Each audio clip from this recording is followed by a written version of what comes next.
Oh. Good morning, good afternoon, good evening, folks. Michael Zuber, run one till at a time.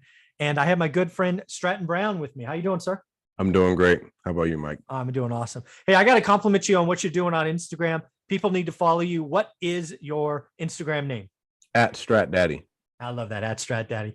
Well, the reason I like what you're doing is you have definitely taken a turn in the last 30 or 45 days, and you are just putting out raw data on critical topics, frankly, topics that nobody wants to talk about, right? You're touching the third rail, which people have to do. So I appreciate you doing this. And I've actually got 4 topics I want to talk about. You ready? Yep. So the first one is you got to have cash on hand. You got to have reserves. Oh, yeah. Not a lot of entrepreneurs get it. Not a lot of real estate investors get it. They're all maximum leverage, go all in, burn the boats, blah, blah, blah, blah, blah. Don't leave any money in the bank account. And that's not a really good plan, I don't think. No, and I was talking to one of my mentees the other day. I was like, bro, I've done that several times and like taken massive risks, but at a point where I'm like, okay, I don't really have much to lose. Right. But now that I'm getting farther in my journey, like, okay, we have X amount in our account to where I know we're good for 6 months to a year. Like, I don't have to worry about anything. If I have 3 different hiccups to where we had 2 different hiccups in 2 separate companies that I had to take cash out of my company and like put it in for, one of them was like our rental stuff. And then one thing happened in a different company. I was like, all right, I need to take some cash out and put it in here, to where if I didn't have that, they're like, what am I going to do? And I don't like leveraging credit cards, really. Mm-hmm. I think you should use them and like use them for their benefits, but I don't like leveraging credit cards. You don't want to use your Amex as your bank account. Right. Yeah. There's too many people out there that are living, again, there's the whole paycheck to paycheck, but I see too many real estate investors or entrepreneurs starting out that kind of do treat their credit card like a credit line, and it's not that. No. And you need to have, like, for rental properties, one thing with me and Kyle, thank God we make decent money. Cause like that thing we bought 3 properties thinking we're going to be making $2,000 a month. And now we make $50 a month and we have to pay attorneys and we have to do all this, right? To like, okay, it's a good thing I had reserves in place so I could pay these people to do what they need to do. And I'm going to have to fix up one of the houses when they move, when we get them out of there. Yeah.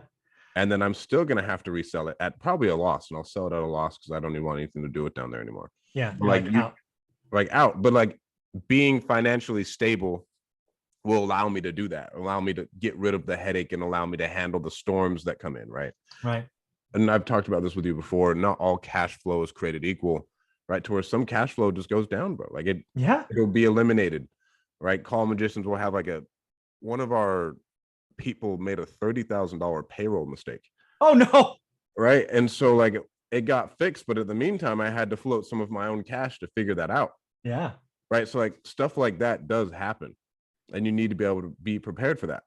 Yeah. Yeah. So what would you tell? So let's kind of create a couple of categories. Let's assume you're a brand new entrepreneur, you're solopreneur, right? You're that person. And maybe it's Stratton, I don't know, 5 years ago, right? When you became your own wholesaler, for lack of a better term.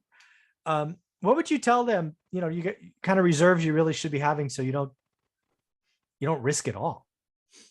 I mean, for me, I wouldn't go back and change anything just because it's put me to where I am. And like, now I know better. Okay. Right. And I can go tell these people, hey, I did this. Don't do that. Don't go do that. Man, and it all depends. But like I was saying in the other interview, have like 6 months in place to where you can go out and get like just a sales job. Yeah. Right. Like have 6 months in place for your life.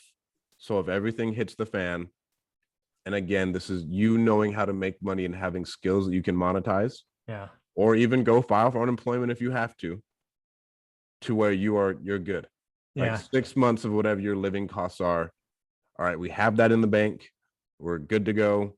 And then, like I said, I still on top of that want to have more money as runway for my company. Yeah. Because it's going to take a while. Like for our media company right now, I'm forking out a lot of cash of just getting things up and running and up and running and up and running. And it takes money to get into business. A lot of people say you don't need money and all you need is hustle. But at a point in time, you want to start leveraging your time.